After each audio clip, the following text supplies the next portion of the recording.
का नारा है, भारत देश हमारा है, जोर का नारा है। भारत देश हमारा है। आज हम इतनी संख्या में क्यों एकत्रित हुए हैं, सभी को पता है भाइयों कि प्रशासन का कैसा रवैया रहा हमारे भाइयों के प्रति, जो आज इस तरह हमको बैठना पड़ रहा है। किस प्रकार हमारे एक प्राकृतिक एक सौंदर्य कुंभलगढ़ को आपने आपके कमाने का एक जर्रा बना लिया है, दारू का एक अड्डा बना दिया है। उस खूबसूरत वादियों को तुमने तुम्हारे गुजरातियों को दारू पिलाने का अड्डा बना दिया है। और आपको भी पता है, ये प्रशासन जो सुन रहा है उनको भी पता है कि कितने डिप्टियों के, कितने प्रशासन अधिकारियों के वहाँ पे रिसोर्ट चल रहे, सभी को पता है। वहाँ कोई आदमी दारू पी के आता है और हमारे आदिवासियों को कुचल के निकल जाता है, और उसके एवज में, उसके मुआवजे के लिए अगर हमारा भाई वहाँ बैठता है और सर्व समाज के साथ बैठता है, महिलाएं बैठती है, पुरुष बैठते हैं, सर्व समाज बैठता है, और जब घटना, जब दुर्भाग्यवश पत्थरबाजी हो जाती है, प्रशासन द्वारा गाली गलौज हो जाती है, तो आदिवासियों को अकेला छोड़ के सारा समाज भाग जाता है और आरोप लगाया जाता है आदिवासियों पे, और कहा जाता है कि बाहर से लोग आके इनको बिगाड़ रहे हैं। तो तुम क्या चाहते हो, हमारे वहाँ के लोग हिजारी बन के फिरते रहे?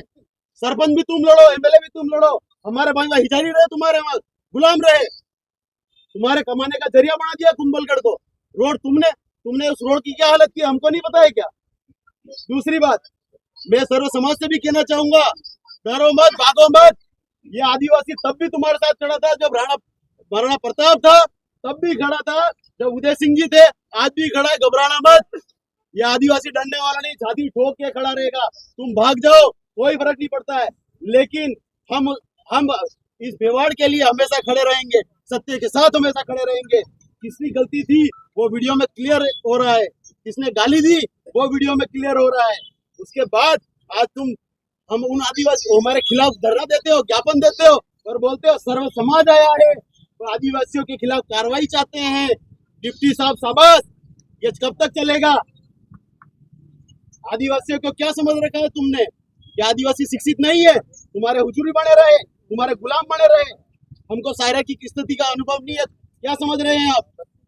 और उसमें प्रशासन साथ दे रहा है उनका, और वहाँ के क्षेत्रीय लोग, कुछ जनप्रतिनिधि आके छाती तोड़ी करके बोलते हैं कि जो बदमाश है उनके खिलाफ कार्रवाई होनी चाहिए। डिप्टी साहब ने अच्छा कार्य किया है, क्या गाली दे के अच्छा कार्य किया है? नहीं। क्या इस प्रकार हम क्या गाली सुनने के लिए हैं? आपको जो रेवेन्यू कमा के दे रहा है आदिवासी, जो हमारे क्षेत्र में जो रिसोर्ट बना के बैठे हो, वहां जो रेवेन्यू आ रहा है उससे तुमको तनख्वाह मिल रही है, और तुम हमको ही गाली दोगे?